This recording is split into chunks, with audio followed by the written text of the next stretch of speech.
नमस्कार, मैं Rahul Arora medical adviser channel में आपका बहुत बहुत स्वागत करता हूं।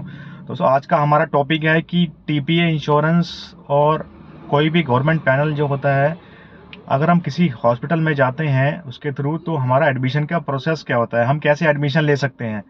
देखिए, इसमें सिंपल सा तरीका है। कुछ फॉर्मेलिटीज़ क्या क्या करनी पड़ती है मैं आपको बता देता हूँ। सबसे पहले मान लीजिए आपके पास कोई इंश्योरेंस है या फिर आप किसी गवर्नमेंट के एम्प्लॉयज़ हैं। इंश्योरेंस में क्या होता है दोस्तों, देखिए, आप किसी ओपीडी में आए या इमरजेंसी में आते हैं। आप ओपीडी में अगर आप आते हैं, डॉक्टर को दिखाते हैं, डॉक्टर एक पर्चा बना के देता है, कौन सी आपकी सर्जरी होना है या कौन सी आपकी ट्रीटमेंट होना है, वो एक प्रिस्क्रिप्शन आपको बना के दे देता है। और किस दिन आपको एडमिशन करना है वो आपको डेट लिख के दे देता है। ठीक है, तो आपको करना क्या है, इसी प्रिस्क्रिप्शन को लेके, मैं दोनों को बता रहा हूँ, इंश्योरेंस का और गवर्नमेंट पैनल का। तो इस प्रिस्क्रिप्शन को लेके आपको जाना कहाँ है, एडमिशन डेस्क पे। एडमिशन डेस्क पे आपको जाके बोलना है कि मेरा इंश्योरेंस है या मेरा ये टीपीए है या मेरा गवर्नमेंट का पैनल है। कुछ कुछ हॉस्पिटल में जो टीपीए इंश्योरेंस का काउंटर अलग होता है और गवर्नमेंट पैनल का सीजीएचएस या पीएसयू का अलग होता है एडमिशन काउंटर ही है। नाम उसका एडमिशन काउंटर ही होता है, बट वो डिफरेंट डिफरेंट जगह जगह पे होता है। तो करना क्या है, आपको प्रिस्क्रिप्शन देना है। प्रिस्क्रिप्शन के बिहाफ से वो आपको बोलेंगे कि इसका एक एस्टिमेट लेके आ जाइए। एस्टिमेट काउंटर पे आप जाइए, सब जगह एक एस्टिमेट काउंटर होता है, वो आपको पूरा बना के दे देंगे कि जो आपकी सर्जरी होने वाली है, जो आपका जो आपका डॉक्टर ने लिख के दिया है पर्चे पे कि क्या ट्रीटमेंट होना है, लाइन ऑफ ट्रीटमेंट, उसके हिसाब से वो आपको एक पूरा प्रिस्क्रिप्शन पे वो आपको बना के दे देंगे। आपसे कार्ड लेंगे कि आप कौन से पैनल, आपका इंश्योरेंस है या कौन सा इंश्योरेंस है, उसको इंश्योरेंस का कार्ड आपसे लेंगे, जिप्सा का है या जो भी है वो आपसे ले लेंगे।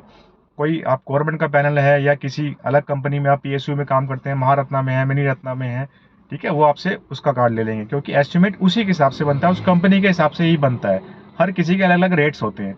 तो आप दे दीजिए वहाँ पे, वो उसके हिसाब से आपका पूरा एक एस्टिमेट बना के दे देंगे कि ये आपका टोटल खर्चा आएगा। वो पूरा जो एस्टिमेट है वो लेके आप एडमिशन डेस्क पे जाइए। एडमिशन डेस्क वाले आपको रूम का कंफर्म करेंगे कि कौन सा रूम आपका एलिजिबल है।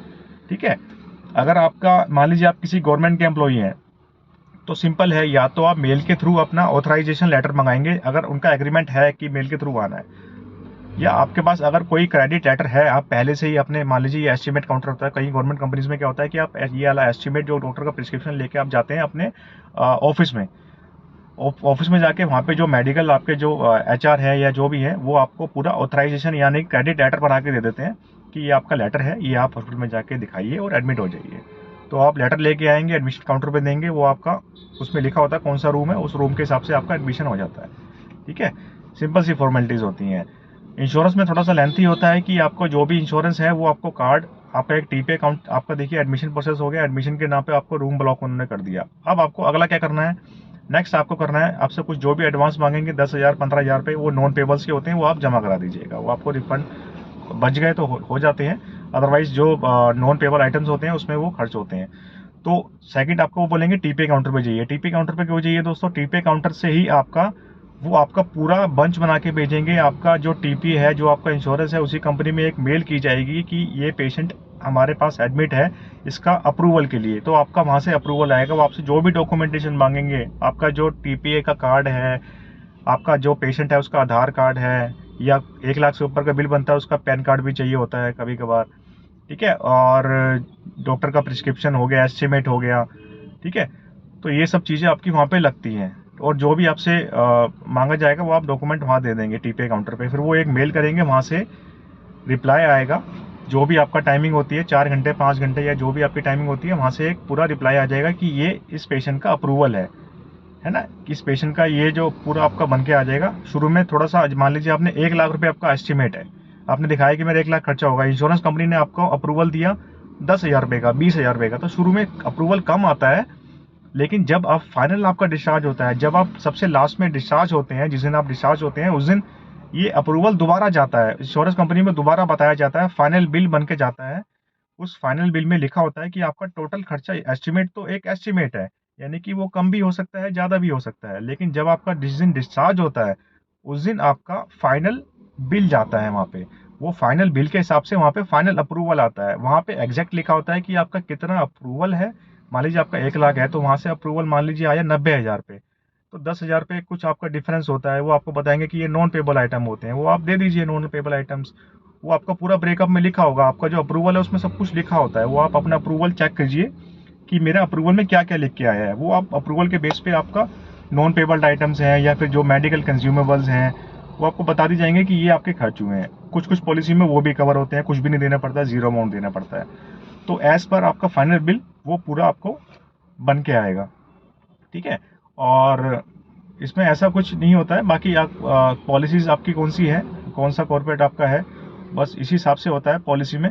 अगर कुछ क्वेरीज आती हैं तो कुछ क्वेरीज आपसे रिलेटेड भी होती हैं, कुछ आपसे मान लीजिए पुराने कोई बीमारी का कुछ पर्चा मांग लिया, या फिर हमारा इंटरनली है, हॉस्पिटल का इंटरनली होता है, तो वो हॉस्पिटल से ही आपने इंटरनली उसकी क्वेरी का रिजॉल्व किया जाता है।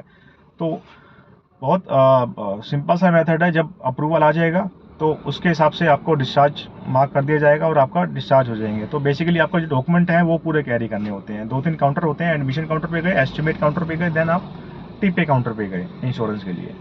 और आपका रूम कौन सा है वो आपको बताना पड़ेगा कि मेरे ये रूम की एलिजिबिलिटी है, और आपकी जो जो कंडीशंस हैं, कोई को पेमेंट तो नहीं है। इस पर मैंने वीडियो बनाई हुई है, को पेमेंट क्या होता है, रीइंबर्समेंट कैसे लिया जाता है, नॉन पेपर आइटम्स क्या क्या होते हैं। मेरे चैनल में ये सभी वीडियो बनी हुई हैं दोस्तों, तो मेरे चैनल को आप जाके देख सकते हैं। उसमें मेरे सब कुछ मैंने बनाया हुआ है, रीइंबर्समेंट कैसे लिया जाता है, किस किस दिन में, मतलब कितने दिन तक वैलिड होता है रीइंबर्समेंट, है ना। तो ये सब आप देख सकते हैं। इसके लिए आप मेरे चैनल सब्सक्राइब कर दीजिए, बेल आइकन दबा दीजिए, लाइक कर दीजिए। इस तरह की वीडियो मैं आपके लिए और लाता रहूँगा। अगर आपका कोई क्वेश्चन है तो आप नीचे कमेंट बॉक्स में लिख सकते हैं, मैं आपका रिप्लाई करूँगा। मेरे चैनल में आने के लिए आपका बहुत बहुत शुक्रिया।